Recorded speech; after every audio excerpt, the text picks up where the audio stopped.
రామా మా కోసమని ఇంత ప్రతిజ్ఞ చేసి మా నరుల యొక్క కీర్తి నిలబెట్టడానికి నరుడిగా వచ్చావు కనుక నిన్ను నీ యొక్క కారుణ్యాన్ని నీ దయకి ఉన్న లోతుల్ని చెప్పడం మాకు సాధ్యం కాదు. అందుకని కరుణాపయోనిధి. దశరథుడికి కొడుకుగా రాకపోతే నరుడు కాడు, నరుడు కాకపోతే రావణ సంహారం అవ్వదు. నరుడిగా రావాలంటే ఏం మాటలు కాదు, పరమేశ్వరుడికి పొందవలసిన అవసరం లేని కష్టాన్ని ఆయన అనుభవించాడు.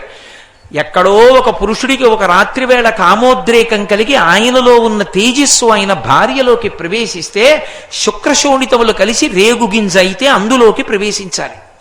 ప్రవేశించి అసలు శరీరంతో సంబంధం లేనటువంటి పరమాత్మ, బ్రహ్మాండం కన్నా 10 అంగుళములు పై వరకు పెరిగి ఉండేటటువంటి పరమాత్మ హేయంగా ఒక స్త్రీ కడుపులో పడుకుని రక్తమాంసాల మధ్యలో సప్తధాతువులు ఏర్పడుతుండగా క్రమంగా చర్మము, రక్తము, మాంసము, కొవ్వు, అస్థి, శుక్ల, మేధ ఏర్పడుతుంటే నిజంగా లోపల పిండం పెరిగేటటువంటి చిత్రపటాలు చూస్తే భాగవతంలో కపిలగీత చెప్పిన దానికి నిజంగా మనం మనసులో ఊహ చేసుకుంటే ఎంత భయంకరంగా ఉంటుందంటే ఆ శరీరాన్ని భూమిలో పాతి పెట్టేసిన వారం రోజుల తర్వాత పైకి తీస్తే ఎలా ఉంటుందో లోపల ఏర్పడుతున్న పిండం కూడా అలా ఉంటుంది.